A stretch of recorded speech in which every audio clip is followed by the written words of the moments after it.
Start करते हैं हम अपना जीएस का सेशन, जो कि हमारा 23/2/2024 की 4th शिफ्ट कराएगा। ठीक है, तो क्वेश्चन नंबर फर्स्ट, निम्नलिखित में से किसे भारतीय तट रक्षक के 25वें महानिदेशक के रूप में नियुक्त किया था?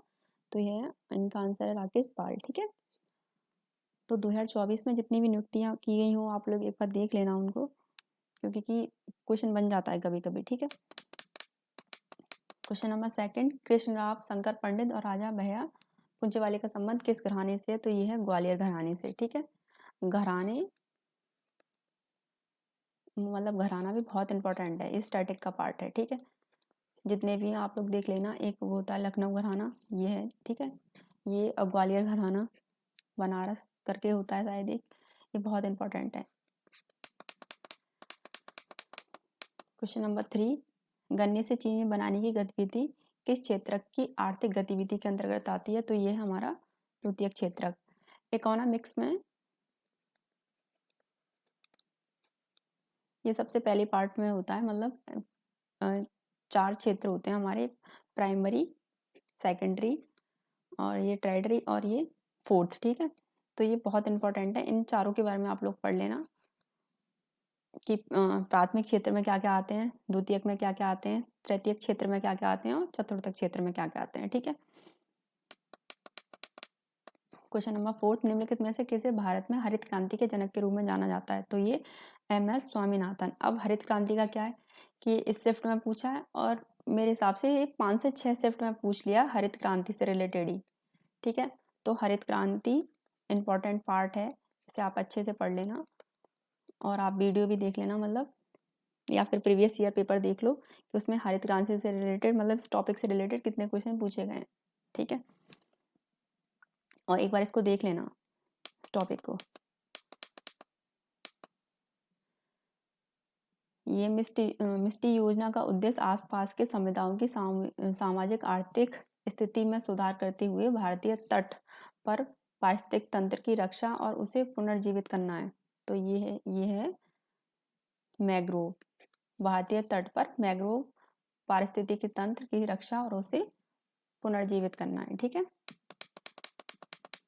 क्वेश्चन नंबर 6 के पास संसद के किसी भी सदन का आह्वान या सत्र अवसान करने या लोकसभा को भंग करने की शक्ति होती है। तो ये है हमारे राष्ट्रपति। क्वेश्चन नंबर 7, किसी तत्व की परमाणु संख्या सबसे अधिक है और यह प्राकृतिक रूप से पाए जाने वाला सबसे भारी तत्व है? तो ये है यूरेनियम। ठीक है, सभी एलिमेंट पढ़ लेना और केमिस्ट्री में, और एलिमेंट के मतलब परमाणु संख्या, परमाणु क्रमांक एक बार देख लेना इन सभी को। ठीक है, क्वेश्चन नंबर 8, नृत्य महोत्सव केरल पर्यटन विकास निगम द्वारा आयोजित किया जाता है। यह केरल के त्रिवेंद्र या तिरुवनंतपुरम शहर के कन्नलकुलन महल परिसर में साल में 2 बार, एक बार अक्टूबर नवंबर महीने में और फिर मार्च और अप्रैल के महीने में मनाया जाता है। तो ये है निशागंधी। ठीक है, केरल में मनाया जाता है ये।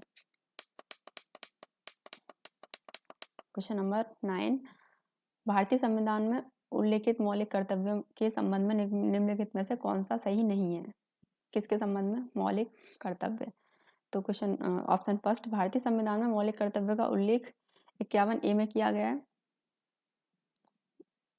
सही नहीं है। ठीक है, भारतीय संविधान अधिनियम 86वां 2002 के मौलिक कर्तव्यों से संबंधित है। भारतीय संविधान में मौलिक कर्तव्यों का उल्लेख भाग 5A में किया गया है, या फिर भारतीय संविधान 42वां संशोधन अधिनियम 1946 के मौलिक कर्तव्य से संबंधित है। तो इसमें कहा है कि सही नहीं है। ठीक है, क्या पूछा है? सही नहीं है, तो ये ऑप्शन सेकंड इज राइट है। मौलिक कर्तव्य का उल्लेख हमारा आर्टिकल जो है 51A में ही किया है। ठीक है, और ये भारतीय संविधान में मौलिक कर्तव्य का उल्लेख भाग, हाँ ठीक है, भाग का अगर पूछे तो भाग 5, ठीक है, 5A में। और किस संविधान संशोधन से रिलेटेड है ये? 42वां संविधान संशोधन जो हुआ था हमारा 1956 में। ठीक है, तो यहाँ कह रहा है ना, संविधान 86वां अधिनियम 2002 मौलिक कर्तव्य से संबंधित है, तो ये यहाँ पे रॉन्ग है। ठीक है, क्वेश्चन नंबर 10 देखिए, निम्नलिखित में से कौन सा युग्म स्पर्धा और उनके प्रकार के संबंध में सही है? भाला फेंक, कूदना या ऊंची कूद फेंकना। तो ना तो फर्स्ट सही है ना ही सेकंड। भाला फेंक मतलब यहाँ पे आना चाहिए था फेंकना, और यहाँ पे ऊंची कूद में आना चाहिए था कूदना। तो ऑप्शन फर्स्ट हो जाएगा, ना तो पहला सही है ना ही दूसरा। क्वेश्चन नंबर 11 देखिए, भारतीय खिलाड़ी अंकिता दास निम्नलिखित में से कौन सा खेल खेलती हैं? तो ये खेलती हैं टेबल टेनिस। देखो टेबल टेनिस और ये स्क्वैश के जितने भी प्लेयर हैं, ठीक है, या बैडमिंटन,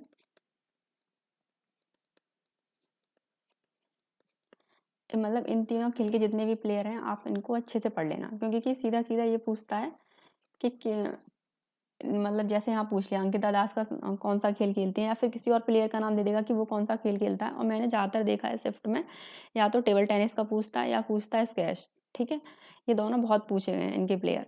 और बाकी जैसे अगर क्रिकेट का कोई पूछता है या फिर हॉकी का अगर कोई पूछता है तो आप लोग इनके प्लेयर्स तो ज़्यादातर सभी को याद होते हैं, लेकिन कुछ गेम्स हैं ये स्क्वैच या टेबल टेनिस या बैडमिंटन या वॉलीबॉल, इनके प्लेयर्स कम ही याद रहते हैं। तो आप लोग इनके प्लेयर्स एक बार पढ़ लेना, क्योंकि अगर इन्होंने एसएससी वाले पूछते हैं तो इन्हीं के सबसे ज़्यादा पूछते हैं। और ये हर शिफ्ट में पूछा गया है, एक प्लेयर का नाम दे देगा, पूछेगा कि वे कौन सा खेल खेलता है, ठीक है। क्वेश्चन नंबर 12, अगस्त 2023 में निम्नलिखित में से किसने अंतर्राष्ट्रीय वित्तीय सेवा केंद्र प्राधिकरण के अध्यक्ष के रूप में कार्यभार संभाला? तो ये है के राजा रमन, ठीक है। अब देखो क्वेश्चन नंबर फर्स्ट था, वहाँ पे भी पूछा कौन है महानिदेशक। क्वेश्चन नंबर 12 है, इसमें भी पूछा है कि किसने अध्यक्ष के रूप में कार्यभार संभाला। तो इसलिए कहा है कि 2024 में जितनी भी नियुक्तियां हुई हैं वो अच्छे से पढ़ लेना एक बार, ठीक है। देखो यहाँ करंट की पूछी है, 2023 की पूछी है, अब पूछेगा तो 2024 की पूछेगा। अब हरित क्रांति का देखो एक पीछे चला गया, अब एक ये गया। हरित क्रांति के संबंध में HYV का पूरा नाम क्या है? तो पूरा नाम क्या है? हाई यील्डिंग वैरायटीज, ठीक है, देख लेना आप एक बार फुल फॉर्म।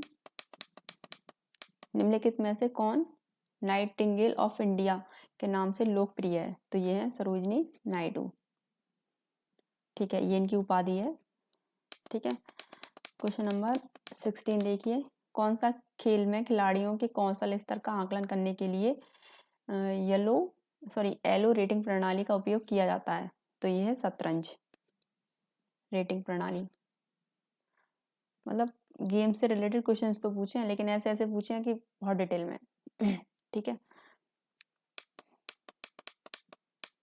क्वेश्चन नंबर 16, कौन सी शास्त्रीय नर्तकी और शास्त्रीय नृत्य के क्षेत्र में अपने योगदान के लिए पद्म भूषण प्राप्त करने वाली सबसे कम उम्र की नर्तकियों में से एक है?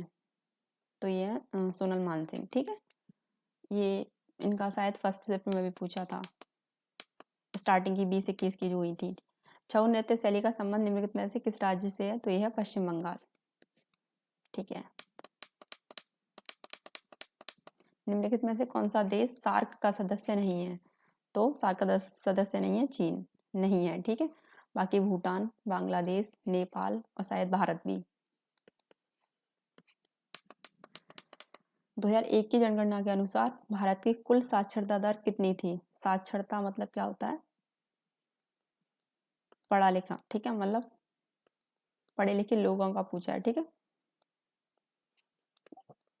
तो कितनी थी? 64.83, ठीक है। या इंपॉर्टेंट क्वेश्चन है, देख लेना, जनगणना से रिलेटेड बहुत क्वेश्चंस पूछे हैं, हर एक शिफ्ट में पूछे हैं 2-2 क्वेश्चंस। दक्षिण भारत में एक ग्राम सभा थी जो उन क्षेत्रों में पाई जाती थी जहां जमींदार ब्राह्मण नहीं थे। तो कहाँ थी दक्षिण भारत में एक ग्राम सभा? उर में, ठीक है।